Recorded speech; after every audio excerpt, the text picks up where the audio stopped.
सराफ स्वर्णकार दक्षता समिति नागपुर की ओर से तहसील पुलिस स्टेशन गांधीबाग नागपुर के वरिष्ठ पुलिस निरीक्षक तथा उनके सहयोगी वरिष्ठ पुलिस अधिकारियों के साथ किया चर्चा सत्र का आयोजन। महाराष्ट्र सरकार द्वारा नागपुर शहर में सराफा स्वर्णकार दक्षता समिति का गठन श्री राजकुमार जी गुप्ता इनके नेतृत्व में 16 सदस्यीय समिति गठित की गई, जिसमें नागपुर शहर के सभी मुख्य पुलिस स्टेशन में जाकर सभी नियुक्त सदस्यों का परिचय और कलम 411-12 के अंतर्गत सराफा व्यवसायियों के ऊपर की जा रही गलत कार्यवाही के संदर्भ में चर्चा सत्र का आयोजन के अंतर्गत आज दक्षता समिति के प्रमुख श्री राजकुमार जी गुप्ता इनके नेतृत्व में तहसील पुलिस स्टेशन गांधीबाग नागपुर में दक्षता समिति के प्रमुख, सराफा एसोसिएशन के प्रमुख, व्यापारी संगठन के पदाधिकारी, भारतीय स्वर्णकार समाज के केंद्रीय तथा नगर पदाधिकारी और अन्य व्यापारियों के उपस्थिति में वरिष्ठ पुलिस निरीक्षक श्री जयेश जी भांडारकर साहब, API Joshna Bhavsar madam, API Chhaya Gujar madam, PSI Raut साहेब, पीएसआई कंसे साहेब, इनका शाल एवं श्रीफल देकर सत्कार किया गया तथा शहर के सोनार व्यवसायियों के लिए नियमावली का चार्ट का विमोचन किया गया। उसके बाद चर्चा सत्र शुरू हुआ, जिसमें शहर के प्रतिष्ठित व्यापारी श्री पुरुषोत्तम जी कावड़े, राजेश जी रोकड़े, ओंकारेश्वर जी गुराव, दत्तराज जी श्रीरंग, नरेश जी मस्के, अमोल जी गुराव, तेजस जी डोरे, इन्होंने विविध समस्याओं पर अपने विचार रखे। सबके विचार और सुझाव सुनकर वरिष्ठ पुलिस निरीक्षक श्री जयेश जी भांडारकर इन्होंने भी सराफा व्यापारियों को पूरा सहयोग और सुरक्षा देने का वादा किया और कुछ सुझाव भी बताए। कार्यक्रम का सुंदर संचालन भारतीय स्वर्णकार समाज के राष्ट्रीय महासचिव एवं सराफा स्वर्णकार दक्षता समिति के सदस्य श्री मनसुख लाल जी सोनी इन्होंने किया। कार्यक्रम में उपस्थित सभी व्यापारी तथा पुलिस प्रशासन का आभार दक्षता समिति के सदस्य श्री किशोर जी धाराशिवकर इन्होंने व्यक्त किया। स्वर्णकार समाज की प्रसार वाहिनी ऋग्वेद न्यूज चैनल के माध्यम से प्रसिद्ध व्यवसायिक एवं दक्षता समिति के प्रमुख श्री राजकुमार जी गुप्ता इन्होंने व्यापारियों पे कोई भी समस्या आए तो उनसे तुरंत संपर्क करने का आह्वान किया। तहसील पुलिस स्टेशन के अंतर्गत आने वाले थाने के दक्षता प्रमुख की भी परिचय इस चर्चा सत्र में किया गया। संपूर्ण चर्चा सत्र का चित्रीकरण स्वर्णकार समाज प्रसार वाहिनी के माध्यम से किया गया। धन्यवाद। जय नरहरि, जय अजमेर देवजी महाराज। सराफा व्यापारियों की न्यूज ऐसे ही देखते रहने के लिए आज ही हमारे चैनल को सब्सक्राइब अवश्य करें।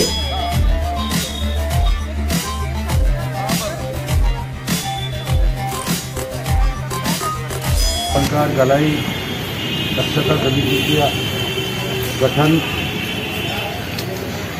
नागपुर के पुलिस आयुक्त श्रीमान नीतीश कुमार जी द्वारा उनके हस्ते हुआ है और इस कड़ी को आगे बढ़ाते हुए आज पुलिस उपायुक्त जोन क्रमांक 3 जिसमें 6 थाने आते हैं, वहाँ से इस पत्र का वितरण कार्यक्रम किसी कारणवश पुलिस उपायुक्त साहब कार्यक्रम में उपस्थित नहीं हो पाए, इसलिए उनके जगह तहसील थाने के DI साहब भांडारकर जी, इनके हस्ते आज ये कार्यक्रम हम करने जा रहे हैं। कार्यक्रम की शुरुआत से पहले मैं दक्षता समिति प्रमुख से आग्रह करूंगा कि वो जो एक हमारे संस्कार है ला करके उसको निभाते हुए तहसील थाने के पीआई भांडरकर जी का साल उनके दिशा निर्देश के अनुसार हर एक दुकान के अंदर में उनके मार्गदर्शन में जो एक स्टिकर पोस्ट बना, परिपत्र बना है, वो उनके हाथ से हमने इसका विमोचन करवाया है। लेकिन आज जो वितरण है वो पहला वितरण, पहला पत्र आज हमारे तहसील के पीआई साहब के हस्ते हो रहा है। और उसके पहले मैं भांडरकर साहब को थोड़ा एक तो विनती करूंगा, 2 शब्द हमारे मार्गदर्शन करेंगे। तो मैं नाम नहीं रखता। अपने पूरे नागपुर शहर का जो आकर्षित जगह है और करोड़पति लोगों की जगह है और शहर की सबसे बड़ी सराफा लाइन जिस एरिया में है, उस एरिया का सीनियरिटी आकर के मुझे बड़ा आनंद हो रहा है। कोई भी लोग पूछते रिलेटिव भाई कहाँ पे हो, बोल देते कि भाई जो सराफा लाइन है उसमें है। बोले बड़े बड़े श्रीमंत लोगों को तो वैभव है। और अच्छे और सबसे अच्छी बात की सराफी लाइन की एक प्रतिष्ठा भी है नागपुर में। जहाँ भी शहर में हर जगह भी कुछ मात्रा में, कुछ क्षेत्र में है सराफा व्यवसाय और काफ़ी इकट्ठा करके और कोई भी विवाद में उलझा नहीं हो अगर क्षेत्र होगा तो अपना नागपुर का गांधी चौक से, गांधी और शहीद चौक की जो सराफा व्यवसाय है आज भी अपनी प्रतिष्ठा बहुत कायम रखे, इसका हमें आनंद है। 2 साल से यहाँ सीनियर आकर के काम कर रहा हूँ। एकाध को छिटपुट घटना छोड़ी तो ऐसी कोई वारदात भी ना किसी की तरफ से हुई है, ना सराफा व्यवसाय की तरफ से हुई है, ना कोई भी ऐसी बड़ी दुर्घटना ऐसे इस एरिया में हुई नहीं। तो इसमें सबसे ज़्यादा महत्वपूर्ण योगदान तो आप लोगों का ही है, आप लोगों की जागरूकता। और बार बार आप अमर कावड़े जी, गुप्ता जी, धोनी जी सब चर्चा में रहते हैं, हमारे आला ऑफिसर से कांटेक्ट में रहते हैं, उनकी मीटिंग में जाते हैं और जो समस्या का देवान घेवान होता है ये सब मैटर उसी के कारण ऐसा कोई तीव्र स्वरूप की मतभेद समस्या यहाँ उपस्थित हुई नहीं। या कुछ अभी मैं कामठी में भी काम किया हूँ, यवतमाल चंद्रपुर में काम किया हूँ, तो जो विवाद होते हैं उस प्रकार का मेरे 2 साल के पीरियड में तो कोई ऐसा विवाद 1-2 छुटर घटना छोड़े तो हुई नहीं है। इसीलिए हमारे पुलिस आयुक्त सर भी बड़े खुश है। और इतनी बड़ी सराफा लाइन होने के बाद ना कोई कभी लायन आर्डर का प्रॉब्लम आया, ना कोई ऐसी घटना का आया। 6 साल आपने कुछ आपका जो गवर्नमेंट के साथ प्रॉब्लम था जीएसटी का, वो भी आपने निर्देशन किया तो बड़े शांति स्वरूप में किए। 5-10 लोग इकट्ठा होकर जो भी कोविड-19 के डायरेक्शन फॉलो किए थे और वो आपका प्रदर्शन भी, आपका विरोध भी आपने बड़े एक लाफुल इसमें किए हैं। इसी कड़ी को जोड़ते हुए आप लोग हमारे पुलिस कमिश्नर ऑफिस के पास गए थे और हमारे पुलिस ऑफिसर कमिश्नर साहब ने जो अपेक्षा व्यक्त की, उस अपेक्षा का प्रतिबिंब आपने इस पॉम्पलेट में लिखा है। इस पॉम्पलेट के प्रदर्शित करने के पहले गुप्ता जी, सोनी जी हमारे डीसी सर के पास गए थे, उन्होंने आपका टाइम दिया था मगर अकस्मात कुछ काम होने के बाद वो ये मीटिंग अटेंड नहीं कर पा रहे और उनके तरफ से मैं मीटिंग अटेंड कर रहा हूँ। अभी इस पॉम्पलेट में जो लिखा है कि अगर कोई खरीदी बिक्री या गिरवी व्यवहार करता है और इसमें जो नाम दिए हैं वो फॉलो अगर होते हैं तो कोई भविष्य में प्रॉब्लम नहीं है। तो काफ़ी हमारे सीपी सर की सूचना पे आपने काफ़ी इसका भी अच्छी पहल की है और इसका पक्का एक अवेयरनेस के लिए फ़ायदा होगा। और यहाँ जो लेबल लगाया सीपी साहब का, नीचे आपका भी लेबल है, उससे आपसे उलझन करने वाले की भी संख्या कम हो जाएगी कि भाई क्यों हम ये मांग रहे भाई क्या हो गया। तो काफ़ी अच्छा सराहना ये कदम है, मैं इसकी प्रशंसा करता हूँ और अपेक्षा करता हूँ कि इसका ज़्यादा से ज़्यादा फायदा नागरिकों में होगा और उसका एक स्मूथ और ट्रांसपेरेंट पॉलिसी अपने सराफा व्यवसाय की जो ऑलरेडी शहर में है। ऑलरेडी शहर में अपने गांधी चौक स्थित सराफा लाइन के ट्रांसपेरेंट पॉलिसी के बारे में बहुत प्रसिद्ध है। यहाँ के सराफा के बारे में कोई ऐसा उंगली नहीं उठा सकता। अभी हमने काम किया अमरावती में हॉस्पिटल, तो मुझे पूरा मैं 2 साल से देख रहा हूँ कि यहाँ की सराफा व्यवस्था पे कोई उंगली उठा नहीं सकता। और इस प्रकार की जो पॉलिसी आप एडॉप्ट करोगे उससे भी अपन एक ट्रांसपेरेंट पॉलिसी होगी, ऐसा मैं अपने तरफ से बोल सकता पूरा करता हूँ। Thank you. भरूच पूरा खराबा मार्केट है और हमें बड़ा गर्व है कि तहसील थाने का नाम सुनकर कोई भी अपराधी प्रवृत्ति का आदमी खराबा बाजार में कोई भी वारदात करने की हिम्मत तो नहीं करता। इतनी आपकी चौकसी है, इसलिए खराबा बाजार की तरफ से आपको धन्यवाद। और शुरू करें फिर जैसे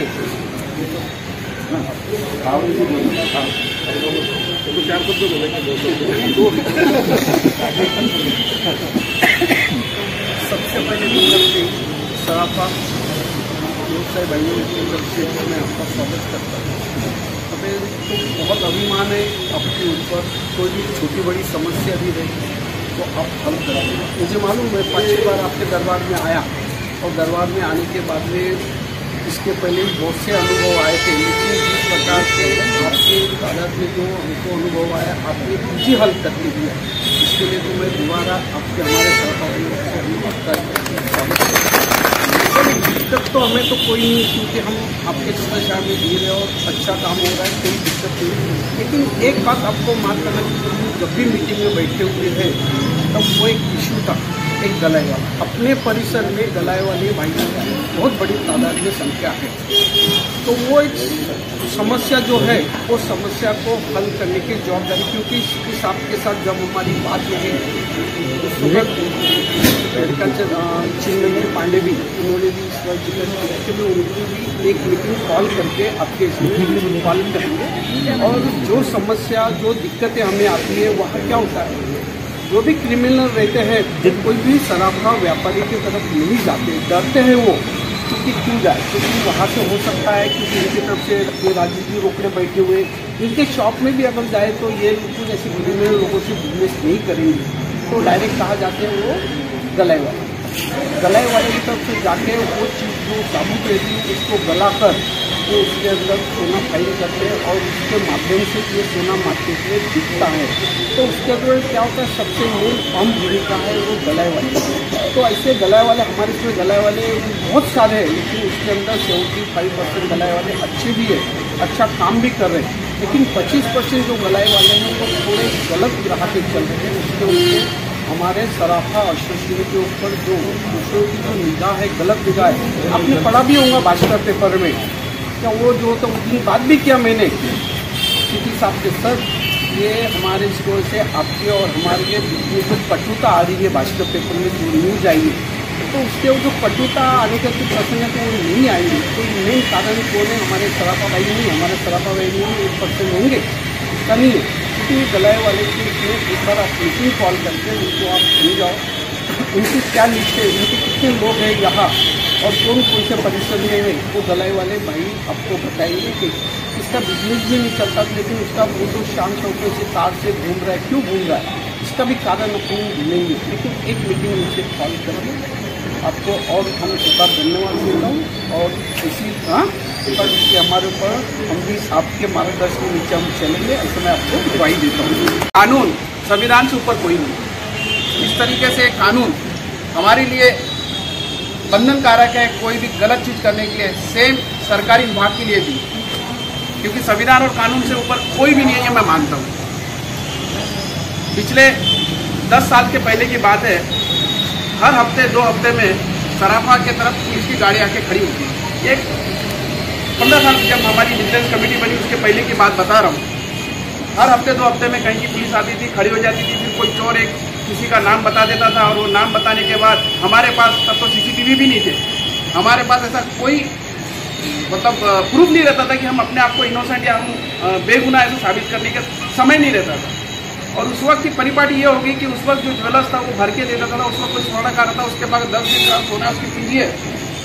पुलिस वाले ने अगर चोर के माध्यम से अगर चोर ने बता दिया पुलिस वालों को कि यही इनके यहाँ मैंने बेचा है, तो उनके पास भी कोई ऐसी छड़ी नहीं थी कि वो छड़ी को हाथ लगाए और ये सच ही बोल रहा है ऐसा माने, क्योंकि वो बहुत उसकी मारपीट होने के बावजूद भी वो झूठ बोलता है। ऐसी परिस्थितियों में विजिलेंस कमेटी को माननीय उस वक्त के पुलिस आयुक्त SSP यादव, उन्होंने ये गठित किया, उसका बहुत अच्छा परिणाम आज पूर्ण स्वर्णकार और शराब व्यवसायियों के बीच में रहा है। CP साहब ने स्पष्ट कहा कि अगर आप इस सब चीज़ों को फॉलो करते हैं तो आप पे 411 नहीं लग सकता। आपसे एक ही विनती है कि इसका फॉलो होना चाहिए, क्योंकि एक व्यापारी, देखिए आज की तारीख में, आज पूरे भारत में रोजगार का सबसे बड़ा प्रॉब्लम है। आज एक व्यापारी एक ऐसा आदमी है जो खुद को तो पालता ही पालता है, उसके दुकान में 10-20 लोगों को और रोजगार देता है। आज हमारा भारत देश वैसी बेरोजगारी से जूझ रहा है। तो इस समय में प्रशासन की ओर से मैं निश्चित तौर पर हमारे सभी व्यापारियों के लिए एक ही दरखास्त करूंगा कि केवल एक चश्मे से न देखते हुए इन्हें दोनों चश्मे से देखिए, और जब कभी भी ऐसी परिस्थिति आती है, जब कभी भी आप जज की भूमिका में रहते हैं, तो पट्टी बांध के जिस तरीके से कानून अपना सही न्याय देता है वैसा न्याय आपसे अपेक्षित है। और जब कभी भी बाहर की पुलिस या कभी कहीं आती है, विजिलेंस कमेटी में हमारे काफ़ी बुजुर्ग और हमारे काफ़ी सीनियर लोग हैं जिनके पास आज 15-20 साल का अनुभव है। इस अनुभव का निश्चित चला एक आज की अभी सभी अपने सराफा व्यवसाय क्या बैठे हैं, तो आपके CCTV कैमरे को जरा आपसे एक्टिवेट रखो, उसका डाटा ज़्यादा दिन तक स्टोर रहेगा। और कुछ ऐसी अनुचित घटना होती है, अपना इतना क्राउडेड एरिया है, थोड़ी चिल्लाने में लोग जमा हो जाते हैं। अब उस दिन एक घटना हुई, उसके सामने से लेके जा रहा, मगर वो अभी मैं ज़्यादा पर्टिकुलर बात नहीं करता, चिल्लाए भी तो बहुत से फायदे होते हैं। और हमारे आजकल तो पीट ऑफिसर घूमते रहते हैं, आपने देखा होगा कई लोग हमारे घूमते रहते हैं। इससे खुशी की बात विदर्भ की बात करूँगा। विदर्भ के अंदर अपना सराफा एसोसिएशन, वो भी इतवारी परिसर में, इतवारी परिसर में सराफा एसोसिएशन वाले ने उसने 4.5 लाख रुपया खर्चा करके पूरा एसोसिएशन में जो रास्ते पे पूरी CCTV फुटेज लगाया, उससे